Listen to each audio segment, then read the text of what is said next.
Welcome back to the Brew Crew podcast, everyone. This is episode 150, a very special episode because it is not special at all. But we do have Matt and Ty, and we're via Skype, so that's where we're at, episode 150. And I have mac and cheese in a cup, which I'll finish later. That's a red Solo cup too. That's not the cup that it comes in. That's not the cup it cooks in. No, it's not the cup it cooks in. In fact, this is the version that you have to put on the stove. It's not the microwavable one. Oh, fantastic. So, yeah, it's good stuff. Busy day for both of us, but we still have to do episode 150, and every episode we just try our best to get them to you. So we've been pumping up that episode 50 was going to be this really special episode. And basically all of this is JT's fault. And I'm going to hit you guys with a direct quote that relates to this. He goes, "I'm going to get you, sucker, and cut you." I don't know what that had to deal with, but obviously it related to episode 150 and the recordings and the doings going on if you read between the lines. Yeah.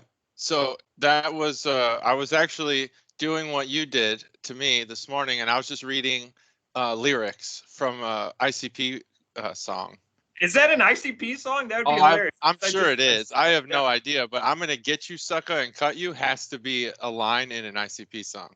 Yeah, and I spelled it how I think you said it, get you, which is GETCHU, sucka, yes. Obviously SUCKA. That's right. All caps. All caps. Sucka, I'm going to get you, sucka, and cut you. That's right. That's proof. Man, that whole thing That's is a direct quote.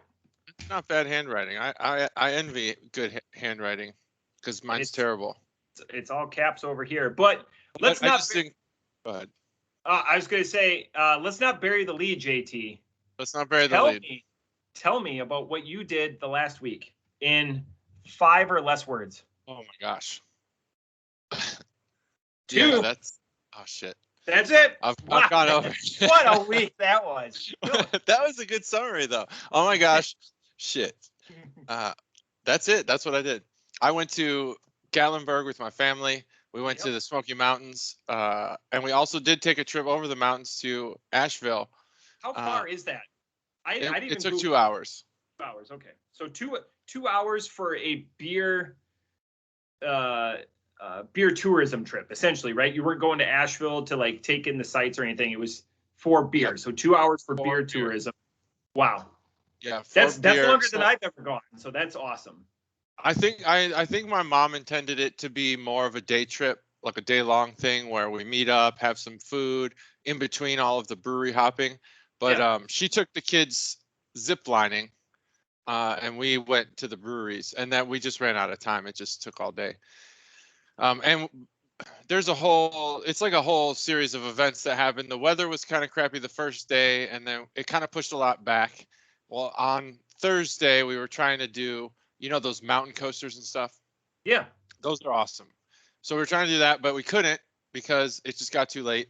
So we did it the first half of Friday. Sure. And Friday's when we went to Asheville, when we were planning on going to Asheville. Then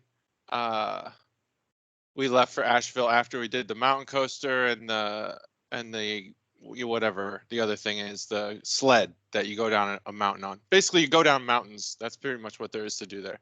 So you did a lot of mountains. All right.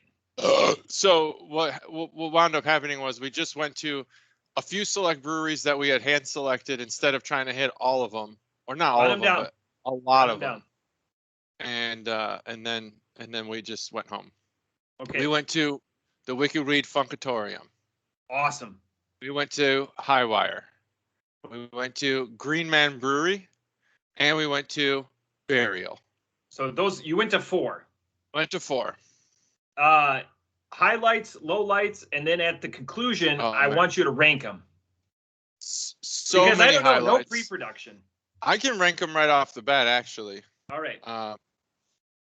So that's what I'm going to do. I'm going to say Burial, number 1. Funkatorium, number 2. Highwire, number 3. And Green Man, number 4. And nothing against Green Man, but they were, how could I describe them in local terms? I guess they're the I saw what was on your lips. What's that place with the U? What is that place? Or the E? EU. It starts with EU. Oh, not Euchre, but Eudora. Eudora. So Eudora plays it safe. They make a lot of beer that you're comfortable with when you walk in, and that's fine because they do it well. But if you're looking to explore, Burial absolutely just hit home run after home run. That place is incredible. Now, was it just the beer, the ambiance, everything? Because Cobra lauded Burial also, but from your perspective, was it like head and shoulders above? Was it just barely above? Like, thoughts? Great question, because I actually was disappointed by the ambiance. Because when we talked about Burial, you had talked about how they kind of have like this Three Floyds thing going where they're about metal, and so I was expecting a different atmosphere. They are definitely about metal. The employees are definitely metalheads, you could tell. But the environment was less like that, and the backstory was more of, and this is a great backstory, but not metal. They're like determined people who wanted to brew beer, went to different parts of the country, learned how to do it well, and then went to Asheville. Because they started out in New Orleans, right? Yeah. Went to Seattle, and then went to Seattle. Did you see the red bus? Yeah. So the red VW bus is it's there's the side is cut off, and there's a bench table in there, and so there were people sitting inside drinking their beer. Really cool idea there. So that's awesome. That's the bus they wrote, and that's cool. I love the story. It doesn't have like a lot of metal, and there were a lot of a lot of people that I just didn't. They're just the people who probably won't listen to this podcast, who are frequent. And you can't help your customer base, but I feel like when you go to places like Three Floyds or Branch and Bone, like you kind of get into the atmosphere a little. Or Nowhere in particular is a great example of this because of the art and the character of the owner. You fall into character, but these people were all just like beer snobs, and but I did see 2 Rhine Guys shirts while I was there. That's awesome. That's beer education carrying itself down to the southeastern portion of the country. Yeah, so I think Asheville as a whole was incredible. The brewing district, I guess it's called, is just awesome. You can walk everywhere. There's only a few breweries you can't walk to, and that's awesome because you could just talk about a bar crawl or pub crawl. That thing, you could just hit like 30 breweries all in one shot. I'm not a stalker, but at the conclusion of your beer tourism trip, did you order all of the bread? I did. You did? Actually, I almost did. We were getting pretty lit, and we hit a Wendy's on the way back. So I had a lot of Wendy's that day. You 2 hours there, spent your time between these 4 breweries, then 2 hours back. You didn't stay the night or anything like just doing stay the night. Nope. Katie had paced herself properly to drive. 4 hours. Wow. Yeah. Kudos to you and the rest of the T clan, because that's a haul. Yeah, it was a haul. And I did want to point out, because I don't want to talk too long, but I could talk about it all day. So Asheville is great, but they have a boy, did it turn once 9 o'clock hit. Holy shit! Like the homeless people are not hidden anymore. And I don't know. They're emboldened. They're emboldened by shit, it was crazy. Choices. Yeah. And they're not like, hey, can I have $1? They're like, I know you didn't spend all your money today. Give me some of it. And I'm like, whoa, this is like pretty aggressive stuff. Maybe that's just how North Carolina, hospitality is. But in Ohio, we ask for things nicely. We ask for things nicely. So I'll point out I had 3 5s. I rated them a 5. Hopefully, it wasn't because I was, sometimes you're on site, you get a little excited. You looked excited. In the few pictures I saw of you, you look like you were immersed in Asheville beer culture. I was immersed. I was like an Ashevillean, or an Ashevillean. Don't be a villain. Ash fight. Yes. Like transvestite, but ash fight. Ash fight. Yeah. Mm-hmm. Yeah. I agree. So at the Funkatorium, Garçon de Ferme is a peach. You and those peaches, man. I know, man. Peaches are just, if you do it right. Was it in a can? Bottle. Well, I had it on draft, and then they sell it in a bottle. It was a Foder aged. An oak. It doesn't Foder? say whether it's a sour or a what. Was it an oak Foder? It doesn't say. I didn't ask. JT, you need material for a beer podcast that you do weekly for the masses, for the Chuggalos. These are questions. Yeah, that's true. I should. I can Next probably time. find out. Next I'll time. call my Go back contacts. next week. Yeah. I'm gonna go back. I'm definitely going back. And then 2 other 5s, both of them at Burial, which absolutely it elevated Burial in my book, and so much that I bought a shirt. Unfortunately, it was on a men's mannequin, but the shirt was a women's shirt. Is it a medium? Put it on. Oh no! It's downstairs. It is not a medium. It's the size I wear, but it was like puffy in the chest and like tight in the waist, and like the arms were super short. It was not a good look for me, and it wound up being a women's shirt. I was really disappointed. The Chuggalos demand that you go put this shirt on. I can dance. I've got things I can talk about. You can demand. I'm not going to do that. So Burial, put your women's shirts on the. Maybe they have both, and she just was like, the girl behind the counter was, here's the one I found. Maybe the mannequin doesn't identify as a man. That's fine, but if the shirt is specifically gendered, then you should ask me. The shirt is gendered as female. The shirt is gendered, yes, and I prefer the men's version. Okay. In fact, I will never wear the women's version. But they also had a Bolo Coconut Brown Ale. And that beer was amazing. I didn't think I'd like it because it was a coconut, but this beer was like perfect. So you've met Bobby a number of times. He's not a craft beer drinker. He likes the swill, but he's always willing to try. And these 2 beers I'm mentioning from Burial, he was fully on board. So it not only won me over, but won over someone who has no palate for craft beer. The whole range. Would you consider having Bobby wear the female Burial t-shirt? Oh, I would consider it immediately. Yes, it's done deal. The other one, which I love the name, and my wife said that I was going to give it a high score because of the name, but actually it's such a good beer. It's called the Excommunication from the Altar of Nonconformity. That's the name of the beer. It's an imperial stout, a double imperial stout. It was 14 ABV, couldn't taste a single bit of that alcohol. And it was, listen to this, it is Meyer lemon zest, lemon crystals, dried lemon wheels, shortbread, cinnamon, and Madagascar, Tahitian, and Mexican vanilla beans. It is unbelievable beer. Smooth as hell, and it wasn't even on nitro. Had almost no carbonation and was just like drinking a dessert. It was so good. So there's my 5s from my trip. Wow. It's just phenomenal just to get a rundown, and the fact that you committed 4 hours on a family vacation to do some beer tours, and that's awesome. That's the dream. It was with family though, so it's okay. Yeah. Yes. And if you ever go, I do want to point 2 more things. If you ever go, make that drive because it's awesome. Driving over the mountain.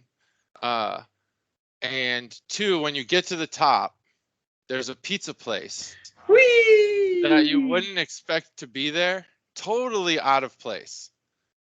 Delicious pizza. Very nice owner too. She was lovely. Talked to us about how her nephew consistently calls her daily to get free food, and just straight out asks, and then will call from unknown numbers as if he was a customer.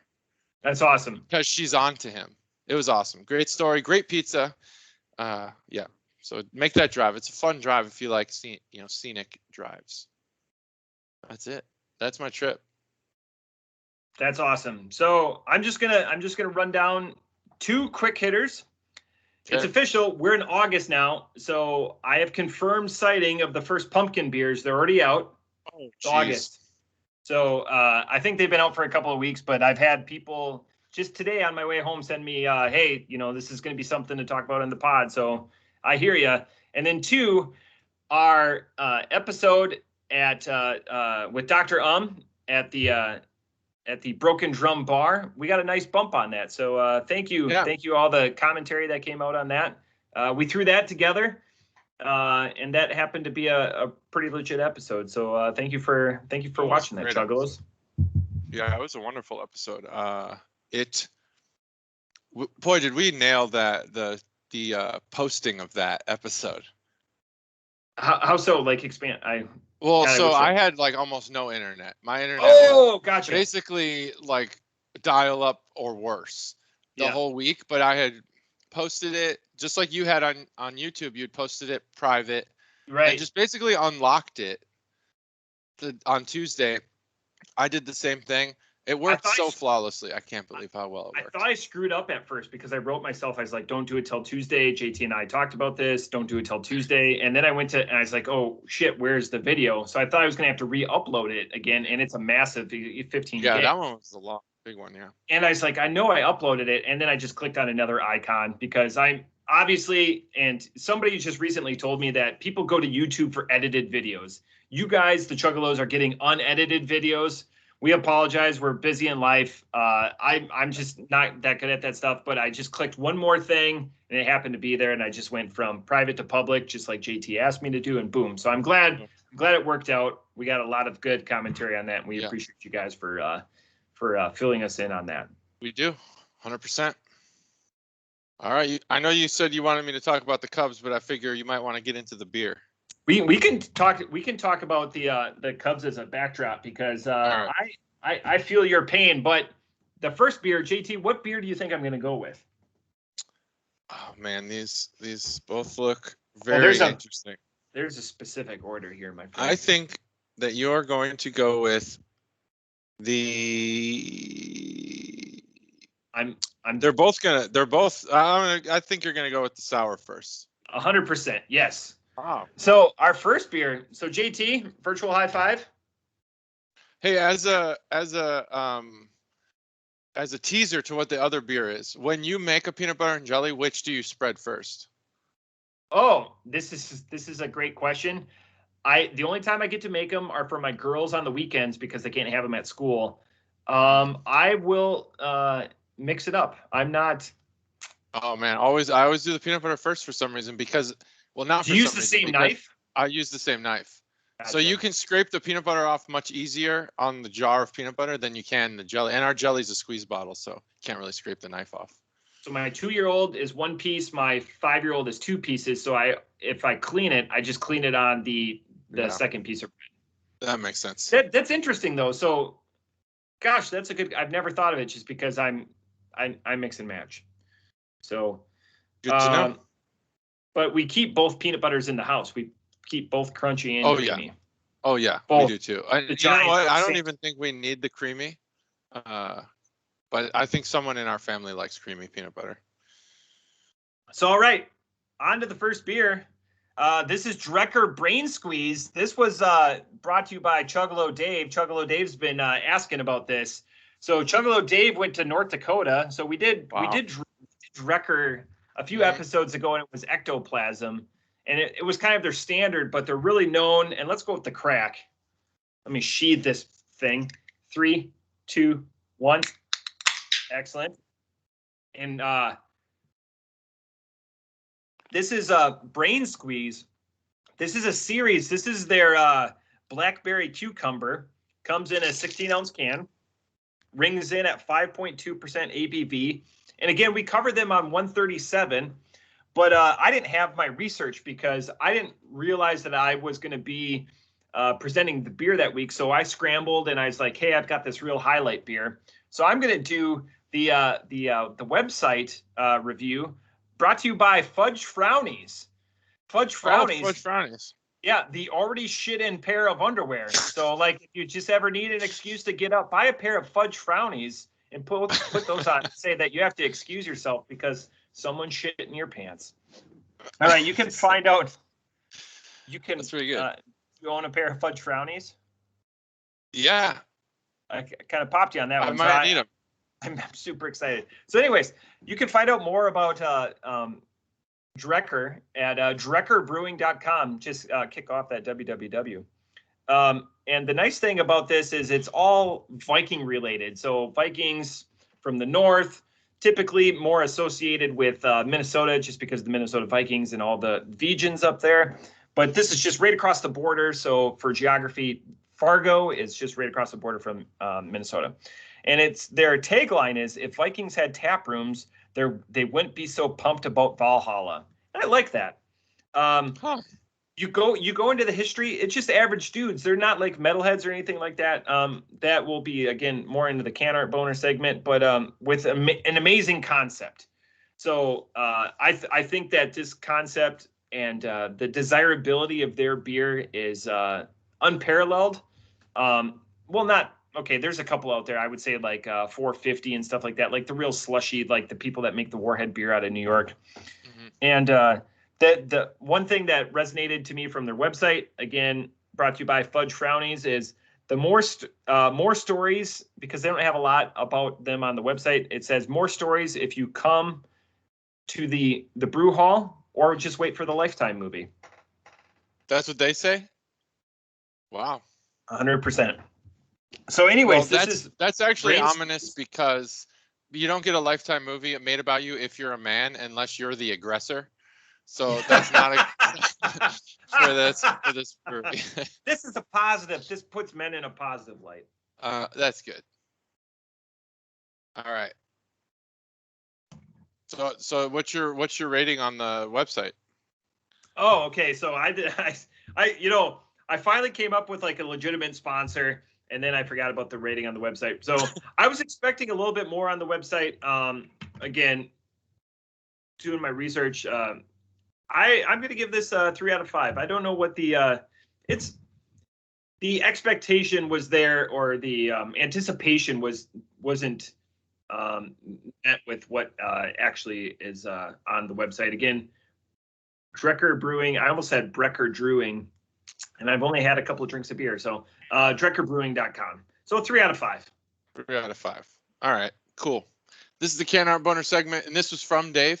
Hello, Dave. He dropped, again, a couple episodes ago. I didn't even meet up with him. He dropped this off at a mutual friend's house said, we'll get it from him. This is the Can Art Boner segment, brought to you by Chuggalo Dave. Thanks, Chuggalo Dave. I really appreciate it. Okay. Boy, there's a lot going on here. This Brain Squeeze Smoothie Sour Blackberry Cucumber. So let me see if I can talk about it while showing it. I can show you talk about it. Pretty cool stuff here. There's I wish I knew artists better. I say this all the time, but this style here, there's a style of this art. The closest I can think of, and I just call it Jordan Buckley art. If you are familiar with the band Every Time I Die, Jordan Buckley, the guitarist, he draws very similarly to this, and he's awesome, cool guy. He actually drew the giraffe that I have on my calf. He drew that. That's his art. And this is a similar style where it's kind of got like the pencil or brush strokes are built into the texture of the art. So pretty cool skull. It's missing some teeth. It's kind of got like a old man look to it, old man hillbilly look. But around it, well, its brain is mush. It's squeezed, I guess, like out of a toothpaste tube. Kind of looks like the poop emoji, or a turd of soft puppy poop, if you will. Or soft serve ice cream works too. It's got an eyeball missing from his eye socket, which happens to be on top of his mushed brain, his squeezed brain. And then there's a bunch of squeezed brains, I assume, because they look similar all around. Very interesting. Brain squeeze. Now, that is pretty much it on the can art, but they do talk about the malts, hops, flora gimmicks. I like that. Does it say gimmicks? Yeah, it says gimmicks: blackberry, cucumber, sea salt, lactose, sugar, vanilla bean. Oh, nice. Okay, that's awesome because that's you know cool. me and gimmicks. Yeah, that's good. I like that actually. So I wonder if this brain squeeze has anything to do with what you're consuming,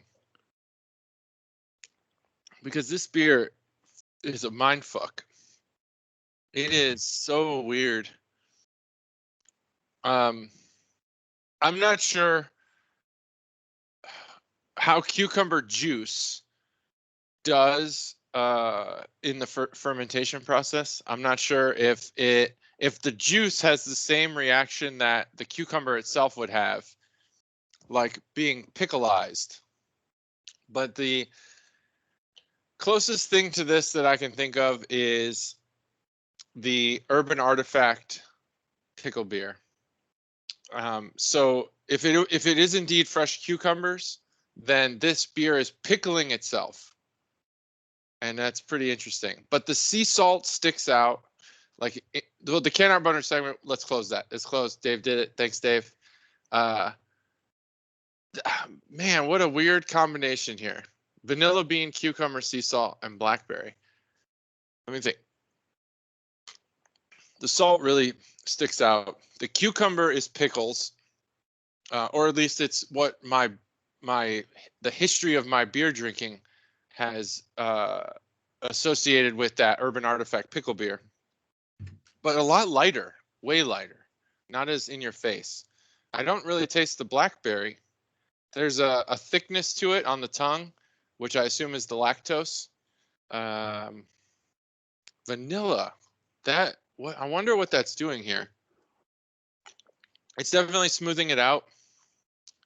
I don't want to claim to be able to pick out the specific reaction that's happening here, but what I taste is a salty pickle in a sour beer. It's actually not a bad beer, though it is really, really surprising when you take that first sip. I stayed in one nice hotel in my life, and they had cucumber water at the door. I don't know if you've ever stayed at a hotel that does that. I don't understand that gimmick. I like it. I enjoy it. I think it's refreshing. I think it's great on a hot day. Now, they had it in the winter, and that was dumb. But in the summer, cucumber water is great, I think. This doesn't taste like that. That's what I was expecting. So when you're expecting that and you get this, obviously there's going to be a disparity. It's not going to hurt their score. But this beer is super interesting. I really like the stretch on this beer. Like you said, they're not afraid to take risks. Clearly, man, this is a beer that I'm going to give a good score to, but I won't drink again. I'm going to give it a 3.75. But I'm treating it like a beer that's under 2.5 because I do like it. I think it's interesting, but it's not my thing. But I think they did a good job.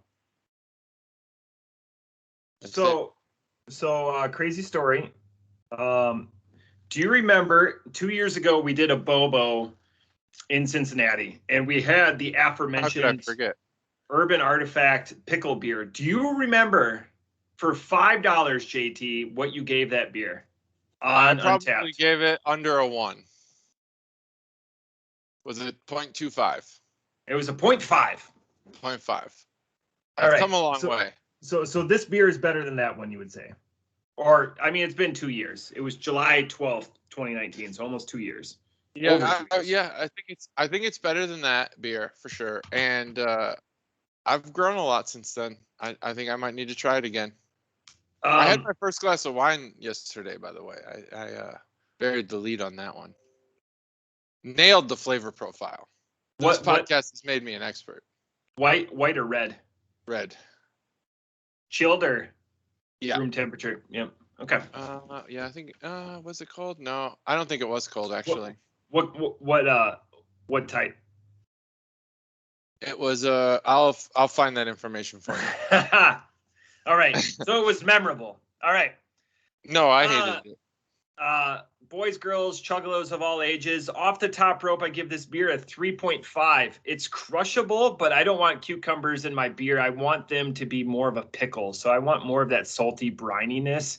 It's there, but it's not. And when I say blackberry and cucumber, I want the blackberry to be the vanguard of the beer. And unfortunately, the cucumber is the vanguard of the beer here.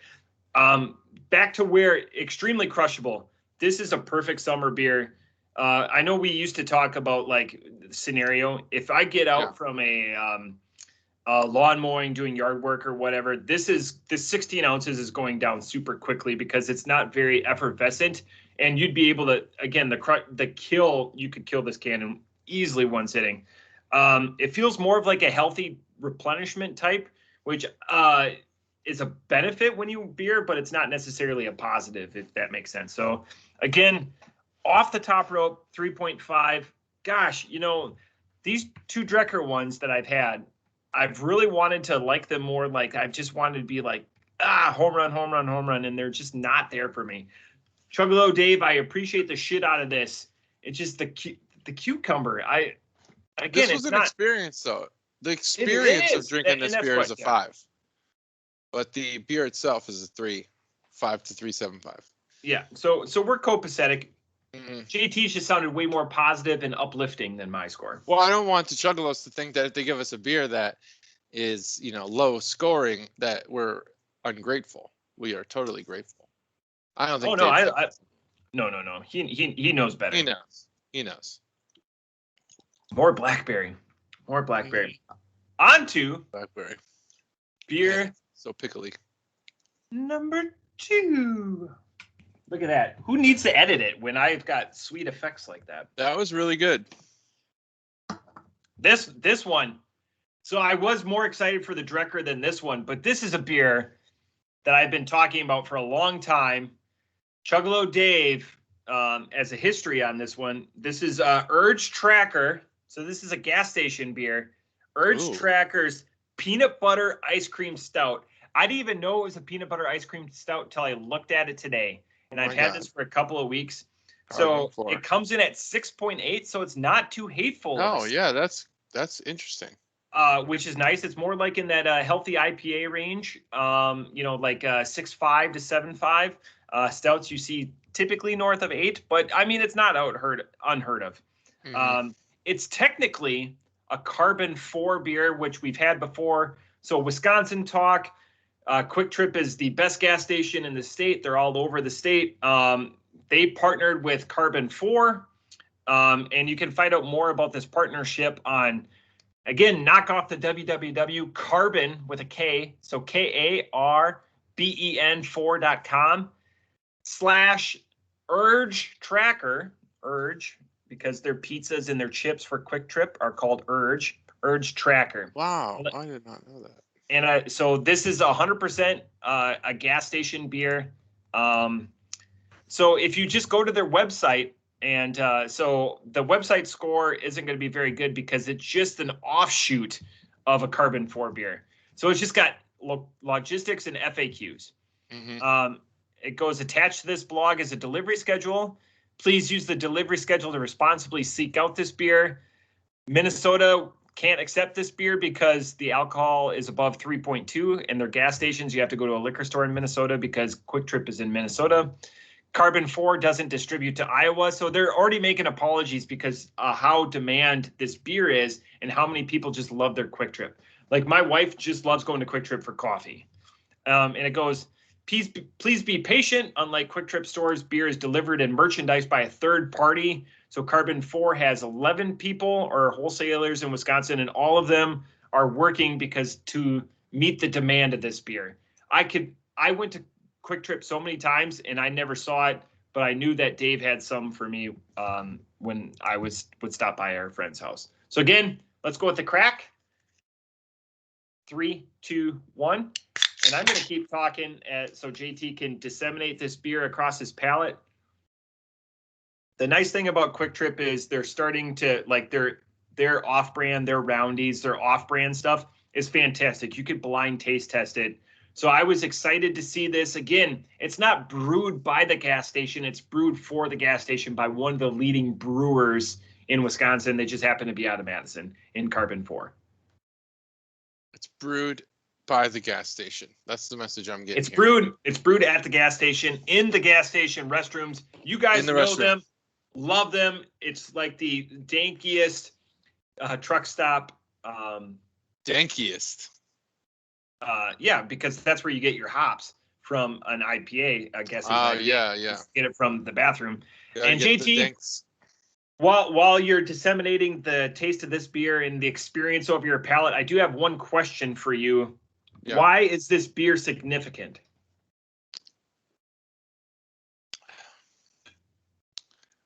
Oh man, there's a reason to this. There's a reason. When I ask weighted questions like that, there's always a reason, my friend. No, not a reason, a metric. A metric. Oh, a metric-based reason. So it's our 300th beer. JT, it is our 300th beer. Oh, that was a total guess. That's awesome. Yes. Wow, our 300th beer. That's great. That's great for this can art too. One of these episodes, we should just produce the shit out of a show and just like have a fucking script and just be like, JT, script. Remember this one thing, and then we have like a laugh track play. Yeah. Sorry, in local news. Yeah. And then we switch camera, and then we go to camera 2. Yeah, there's been comments made about how we should have more cameras.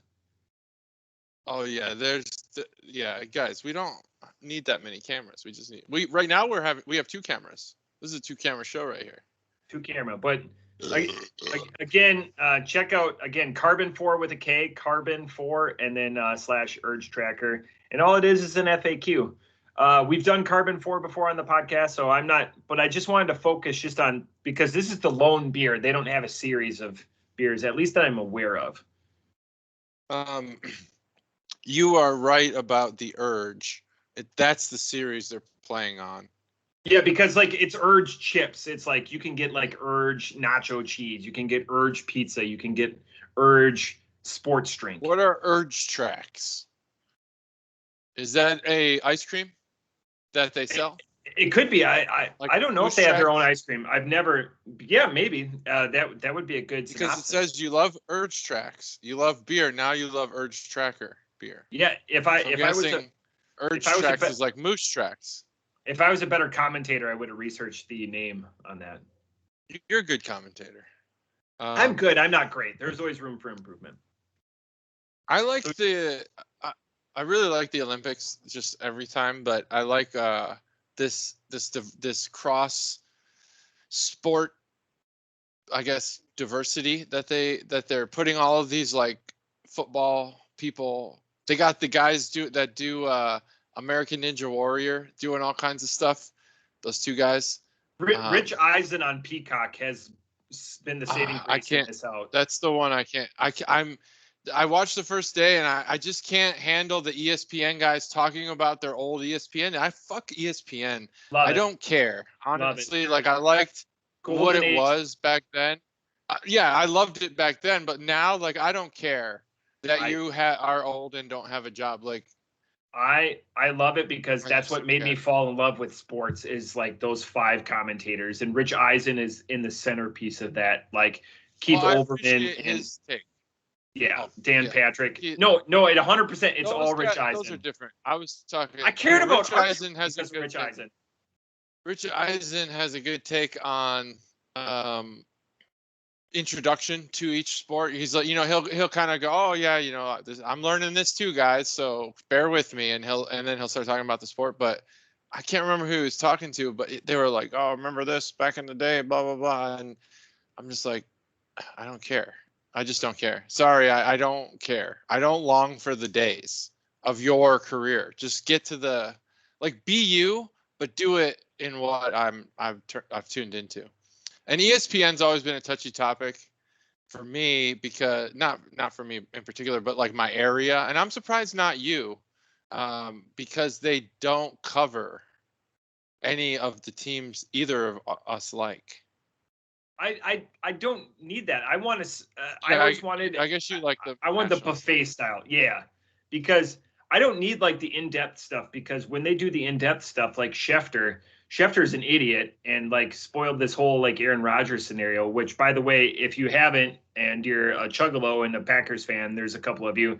The Aaron Rodgers interview that he gave, it was awesome. Didn't hold any punches. If anything, I'm going to give Tom Brady the credit. Have a little bit of power and have a little bit of understanding of your gravitas on the team, where you're like, you know what, fuck it, double guns. I'm just going to tell you how it is. I'm not going to get out, well, you know, I play for the team and all that. No, fuck it. You become the destination when you go to these places that aren't fucking, the free agent destinations.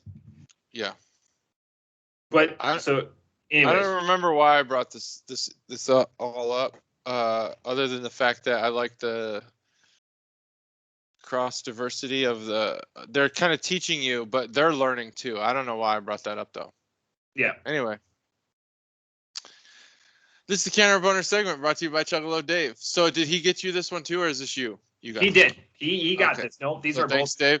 All right. both Daves. We're finally getting to them.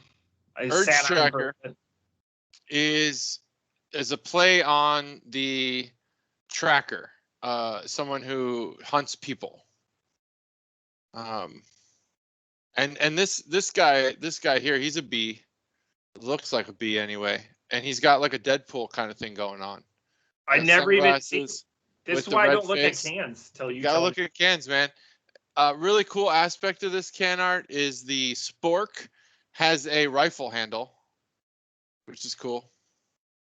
So he's coming after you, or she, with a spork as a weapon. Now I'm not sure if it's like a sorry, Stacy, like a crossbow where the spork is shot out of the mechanism that he or she is holding. He has human hands, by the way. Red face, no mouth, definitely Deadpool in a bee suit, wearing a kilt and some armor, some abs armor, some cool shades, and some arm weaponry there. The forearm thing that he's got here is like a dart thing, or, well, I'm not sure. Also, yep, he looks like there's those. Let's get the consensus here. That strap, bandolier strap. That's Nerf darts. Oh, the Nerf darts on the bandolier. Yeah, bandolier. So that's this guy. What the fuck's in his arm? What's the guy in his arm? What's the guy in his arm? I don't look at can art. I didn't even look at that. It's a different kind of art. That is like a Teletubby pillow of some sort. Teletubby pillow. Look at the triangle on its head. But that Teletubby character is wearing a business suit. But it's also a pillow or some sort of like punching bag or something. What the hell is this thing? I don't know. But the spork thing is awesome. Sporks, do they still make sporks? Yeah. That used to be something I got at Taco Bell, which you know so much about. You get the bean thing, the refried beans, and you get the spork. The cup of pintos and cheese. Pintos and cheese, and then you get the spork and you eat that shit up. I fucking love that. So can I just 1 second, 15 seconds as you drink that. So went to Taco Bell this weekend. We were up at Indian Lake. We were coming back and we're like, let's get something. So we got the same thing at Taco Bell. 2 Crunchwrap Supremes, 2 cheesy gordita crunches, and 1 bean burrito and a large Diet Pepsi. What did it come to? 6. 2 of those, 2 Crunchwrap Supreme. So we're talking, I say it came to $18. $22.52. When the fuck did Taco Bell become the dude? It's not what it used to be. Anyways, holy buckets! Like, if you want that, you have to get the hard or soft tacos or the Doritos Locos tacos. Everything else is insane. Insanely overpriced. Like, I'm not a cheapskate, but geez Louise, man. I don't know if there's a run on dairy or beef or what. but everything's fucking expensive now. You Each can't go to Taco Bell. Each Crunchwrap Supreme was $5. $5 for a Crunchwrap Supreme? I did not know that. Yeah, and then so anyways, the other four items would have been $12. So I just remember looking at the receipt because we had, an hour and a half drive in front of us. It's like, geez, Louise. But anyways, hit me up with your urge tracker thoughts. All right, urge tracker. So he's a tracker. He's tracking down, I don't know, hunger. He's gonna kill hunger. That's about it on the can art. That's great. It's got this digi camo pattern, but they're what would that be? A pentagon? Which, oh no, that's a 6. What's the 6? Hexagon? Yep, hex. Hexagon. So it's like for bees, because bees make honeycombs, which are like hexagonal. That's the can art bonus segment brought to you by Dave. This beer. Thanks, Dave. Thanks, Dave. For a 6.8, it kind of shows its tits a little bit too much. Wow. It's the only. That's bold. I kind of just came up with that like right now, so it's not that well thought out. But we've had beers that were 10, 11, 12 that have shown no liquor. We couldn't taste it, or it was very subtle. This one's like really prominent, but the flavors of the beer are also prominent. If this was more of a X-rated show, the title of this episode would be "Shows Its Tits." Shows its tits. You have some amazing one-liners. I could make a coffee table book out of these one-liners. I would love to see that coffee table book. Just a white page, just with a quote and nothing else, and you'd nothing flip. else. Shows its tits. A little too much. Tits. A little too much. A little. That's an oxymoron, by the way. You never show your tits a little too much. Yeah, I could. You'd probably get sick of seeing my tits. If please wear that women's burial shirt that you bought. I can't do it. Can't do it. So that's the weird thing is that first let me tell you the wine that I had. It was Davis Bynum's Pinot Noir. Okay. By Russian River. Yep. Go figure, Russian River. I don't know if it's the same Russian River, but it's a region. It's a wine region. It's probably the 4th best in California. Yeah, that's pretty good. So my like stepfather-in-law, I guess, or father-in-law, we'll just call him. He knows Davis Bynum. He knew him. Tried this wine, and I want to say I nailed it. And I think it's all because of the podcast. Like he was like, "What do you taste?" And I was telling him all these things I taste. And he's like, "Unbelievable. You got it. You got them all." I was like, "Holy shit. That was crazy." Couldn't believe it, because I have not had wine. The only time I've ever had wine, I've had like a sip of wine maybe 10 years ago. So I consider this to be my first glass of wine. Nailed it. And I hated it because wine sucks. But I know a lot of people like wine, so. But I got all the flavors. This beer, it's got a rich chocolate taste to it, and rich in the way that is when you get to the bottom of your ice cream bowl and it's just liquid ice cream. I consider that to be different from the ice cream. Those are two separate foods. There's the ice cream as ice cream, and there's the liquid ice cream in the bowl. And I consider you an expert on this when it comes to I'm an expert type of stuff. Yes, for sure. That's why when you get a cone or something, like cones don't make sense to me, because you can't catch the liquid. The liquid is part of the meal. That is ice cream, the meal of ice cream. This tastes like the liquid at the bottom of the ice cream bowl. It is creamy. It is very chocolatey. It's rich. It does avoid that coffee taste that a lot of the stouts have today, from the burned whatevers that they're doing, the malts, I guess. This does avoid the coffee taste. It's got mostly chocolate. It's creamy, but right when you take your right when you take each gulp, the first sensation is that of alcohol. And then it settles into the chocolate. Still like it. It's good. It's not the best stout I've had. It definitely delivers on the creaminess, which is an ice cream beer. Wow, peanut butter. I didn't even forgot it was even part of this. Not sure I get much peanut butter out of this. Damn, I totally forgot about that. It tastes like chocolate. 375.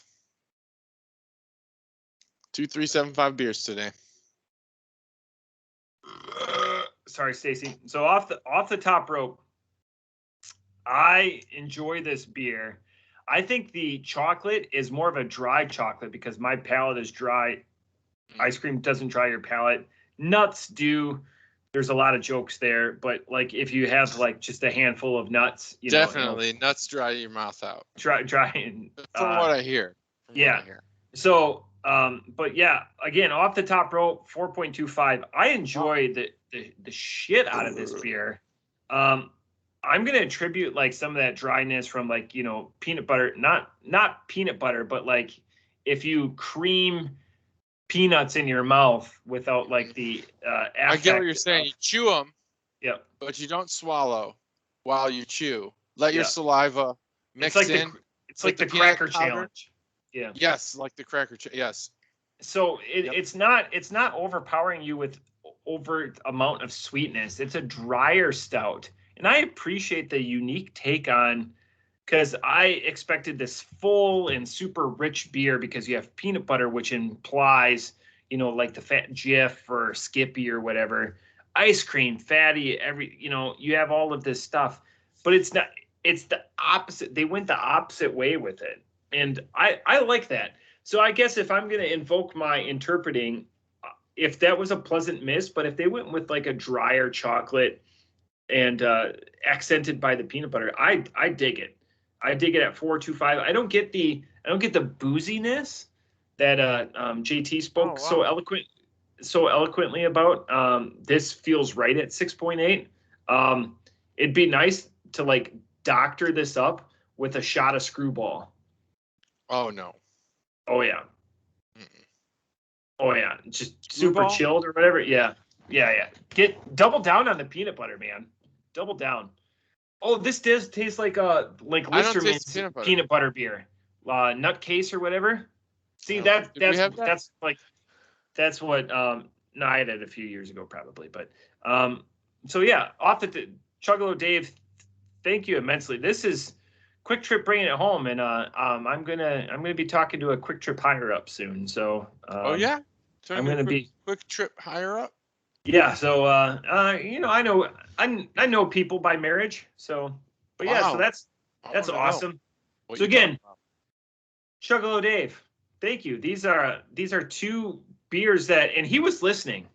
If you notice, I said I wanted to try this beer, and I said I wanted more from Drekker, and he went out and got it. Just drove across country. So thank you so much, Chuggalo Dave. If we did a podcast at Chuggalo Dave's bar, no offense to Dr. He would give us beer we want. But no, I'm just kidding. Dr. definitely delivered. He's beer that we wanted. Chuggalo Dave just asked me a couple of weeks ago. He goes, "Did you ever find that Waconia beer that I got you?" Oh yeah, the Waconia beer. I think it was, and the house has been torn apart and re-put back together. Yeah, right. It was taken. I know, because you're gonna know if you crack into a crowler. I don't care how. Oh, of course, that thing was huge. Yeah. But where do you want to start? There's been a lot of disappointment in the JT house, both with the Cubs, yes, and with the release of Bray Wyatt. Oh my God! Yep. Like, how much consoling have you done? So much. Some with myself, consoling myself. Well, we could start with WWE. That should be easy. My son, we've connected. This is one of the things. Inconsolable? We connect on few things because he is a big fan of YouTube. Not that he sits and watches it all day, but he has things that he enjoys that I don't. He also enjoys Pokemon cards, which I'm not just versed in it. But wrestling and baseball are two things that we've connected on. And he watched WWE because of The Fiend. They released him. He is just so disappointed. And now I said, who's next? Who's your favorite wrestler? It's Drew McIntyre, and they're wasting him away. So we'll see what happens with that. He might just switch to AEW. Yeah, it'll be interesting to see because the WWE is doing all these cost-effective releases. You wouldn't think that AEW would be able to pick them all up, but I mean that's another billionaire over on the other side, you know. Yeah, they're gonna pick them all up, and you know, the Fiend wasn't just, and Bray Wyatt as a whole, it wasn't just some wrestler. Yeah. Like my son's whole birthday was planned around this guy. That's not like releasing some guy who's like, okay, he's neither here nor there in the company. This was a big deal. This was a generational talent. Yeah. And character, really. Right. So that was rough for him to hear. And then the Cubs. Yeah, the Cubs have been a disaster. They're getting rid of everybody. They've gotten rid of them. Trade deadlines passed. Sucks. I'm not a fan of the Cubs, but I have friends, namely JT, that are fans, and you never want to see them like, you know, if somebody has like, you know, pulls a muscle when they're getting out of bed and getting dressed or something like that. I'm going to give somebody shit for that. But like when you throw the baby out with the bathwater, like the Cubs did, and just threw their hands up in the air and were like, again, when they hired David Ross, I was like, they're going to pin, and I said this, and I think I said it on the podcast, they're going to pin all the failures on him. He's a lame duck coach. I hope that he doesn't get it because he seems like an all-around good guy. This is an outsider's perspective. But what they did when they're like, and then the GM just came out and was like, oh, we offered all these guys extensions and everything like that. And then the cherry on the top of all this shit story from an outsider is that all three of the big name players, because obviously Craig Kimbrell just went across town and he's not a batter, all three of them hit home runs in their first game with their new teams. Isn't that crazy? It might be true that they offered them extensions, but I don't know. The game's changed, and I understand business, but you can make an offer closer to what they'd accept. I don't know. They definitely gave up. I don't think they're putting anything on David Ross. I think he's from aware. Like ESPN 1000 or anything like that. There's nothing. No negative stigma coming to him from like, because Dusty Baker got a lot of shit for, you know, blowing out, you know, generational talent arms and stuff like that. But David Ross isn't getting any of that. No, David Ross hasn't been getting a lot of slack. It's more Jed Hoyer. He's trying to make the team his. Yeah. You know, Theo Epstein has moved on, and it's a shit show. I'm more upset with the return. I knew this was happening. They were gonna get rid of these guys. They got nothing. And they got nothing in return. It's just absolutely embarrassing. No Wander Francos, no Jason Dominguez's. I mean, you had, and I'm hearing that he was doing these trades as favors for the players. Javi Baez wanted to play with Lindor, so he did a trade with the Mets. Chris Bryant wanted to, what did he say? I can't remember, play on the West Coast or something. So he went to the Giants. And then Rizzo, I don't remember, wanted to do something. So he made these trades. But these trades, they made no sense. You didn't get anything in return. You have Chris fucking Bryant. And you went to the Giants, who have nothing to offer you. You should have went to the Yankees, gotten Jason Dominguez, and been like, well, we just picked up the next Chris Bryant, the next MVP. But no, we got like the 5th and 14th prospects. That's fucking awful. Yeah, so it was disappointing. And the real disappointment, if I could just sum it up, Rizzo. I love Chris Bryant. It never seemed like Chris Bryant really was in the uniform to be a Cub. He was like, I'm a baseball player. My whole life's baseball. I'll do whatever baseball tells me to do. But Anthony Rizzo, in my opinion, and I think a lot of people express this on ESPN 1000, he's Mr. Cub. Ernie Banks is great. He's Mr. Cub from the past. Rizzo is now Mr. Cub. He's the guy. He made the team. Does he come back? Because now there's a theory that, hey, use me to get pieces, I'll come back. I hope so. I hope that's the case. But how often has that ever been the case in the past? Right. Who knows? And these guys all have agents. You can say whatever you want, but is it really the truth? Who knows? The one thing I did want to point this out, and it's totally a reach because it's not related to our conversation. In our chat, our fantasy chat, someone did get to me because they said something about all the Cubs. You finally chimed in. Yeah, there was a lot of shit. Listen, that went down. Of all the shit that you could say about Cubs fans, we're alcoholics, we don't pay attention during the game, blah, blah, blah. And not I do, but Cubs fans in general. Yeah. Some of them only know like 3 players on the team. The one thing that you shouldn't ever think is that they're bandwagon fans, because Cubs fans have been historically known as loyal. Was that what set you off? Is that losers, right? What made you chime in to that conversation? Yeah, I was just like, I never chime in either. But I was like, here comes this fucking Brewers fan who's going to talk shit about Cubs fans being bandwagon fans while our team is just getting decimated. I was like, I don't know if you know the effect that Anthony Rizzo trade had on Cubs fans, but it was a big deal. Like it ruined an entire day of my vacation because Anthony Rizzo was really important to the team. And as a baseball fan, that's my number one sport. I know a lot of people are football fans. I like baseball. I love the Cubs. I grew up with the Cubs, and I watched Anthony Rizzo come up with the Cubs. It like ruined my day, ruined my mom's day, and then this guy's chiming in like everyone's a White Sox fan. Like, no, don't say that shit.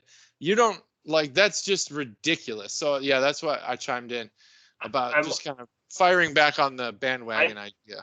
I don't know if Juice said it or who said it. I would have to go back. But when you chimed in, I was like, he's never going to chime in because we had some other shit go down in the fantasy league, and I was like, well, I will vote for him, and this is the case. So if it was Juice comes from a really educated place because of his involvement with all the farm systems.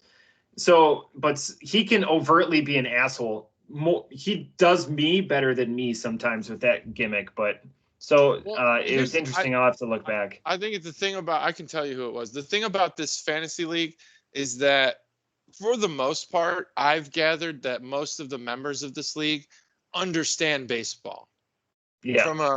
From a pretty, ingrained, detailed perspective. And I expected more because even if you're being a homer, which we're all allowed to be homers, no doubt about it. There are certain aspects of the sport that you recognize and you just admit, like the Yankees have 27 World Series. There's no denying that the Yankees have 27 World Series. So saying like the Yankees suck is kind of like dumb. You have to give specifics. That's a bad example, but like saying that Cubs fans are bandwagon fans because you're a Brewers fan, that's like, novice bar talk shit. That's not even an educated comment. And it's get the fuck out of here. He didn't say bandwagon jumper. He said he implied it. Yeah, okay, yeah. Don't worry, they traded their hats in for the White Sox ones already. Yes. Yeah, okay, yeah. Gotcha. Like all the people in Chicago, let's be clear. No, that's wrong. Like always. That's 100% of the time wrong. There's only one time in Illinois where White Sox fans and Cubs fans are fans of the same thing, and that is Bears season. That's it. They don't switch just on a whim. That's not a fucking thing. Right. So even, yeah, he could have said probably like even Brewers hats, traded their hats for Brewers hats. And it would have made more sense than saying the White Sox. The White Sox are like hated. So anyway, I was just like, nah, I'm not having it. There's an obvious rift there. Yeah. So yeah. That was his implied. I think he was, trying to rouse the masses. But yeah, again, a little out of taste. But if it would have been like a week later, it probably would have been like a funny conversation we could have had. But like it was right in the moment, and it was whoa. Everyone was reeling. And keep in mind in that league, there was a moment a few days when you were in the midst of your vacation where somebody quit the league and just started punting all their players. Yeah, I saw some of that. Oh goodness! The internet. Hundreds of messages. Oh goodness! Just yeah, I couldn't even get all the way back to the top of that conversation. Don't bust balls, but that's fine. Yeah, I don't know. Quitting like that. Well, it's none of my business. Yeah. Although it is because I'm in the league. So we rectified it because I wasn't ready to implode. 20.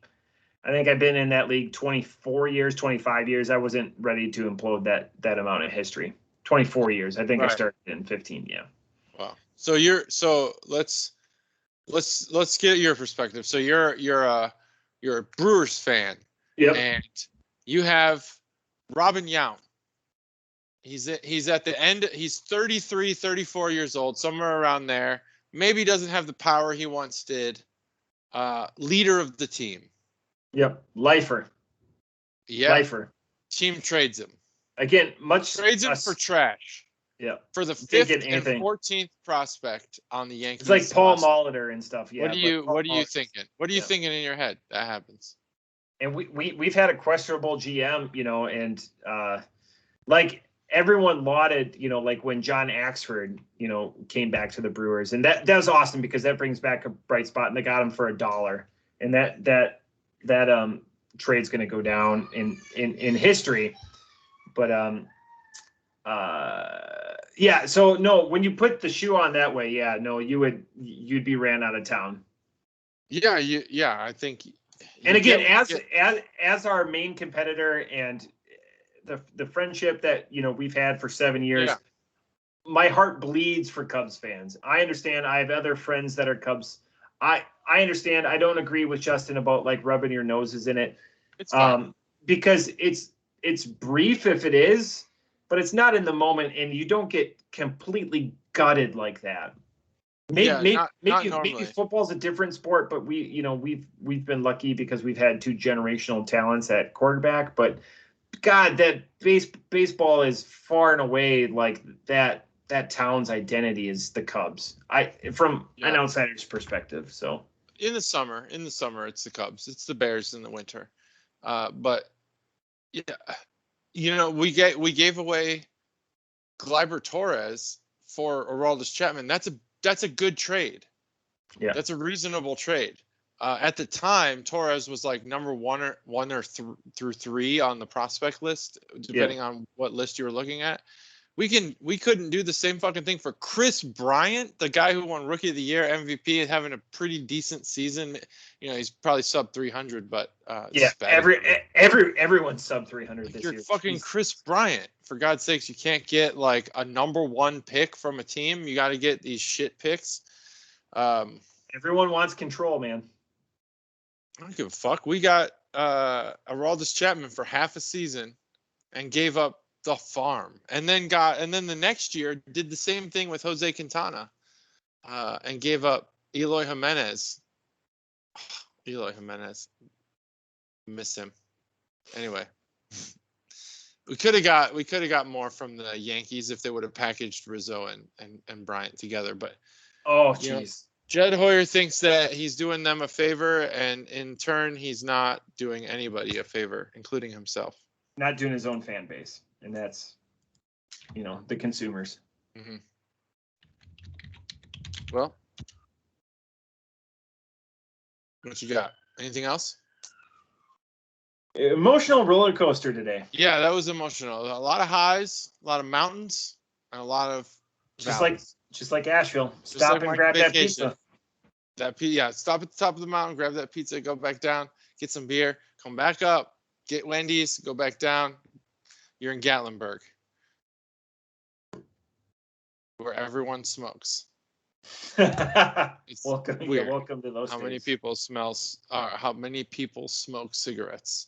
Oh yeah. All right, that's all I got. I got nothing else. I'm with winded. you. I'm winded. 150 episodes. We did it.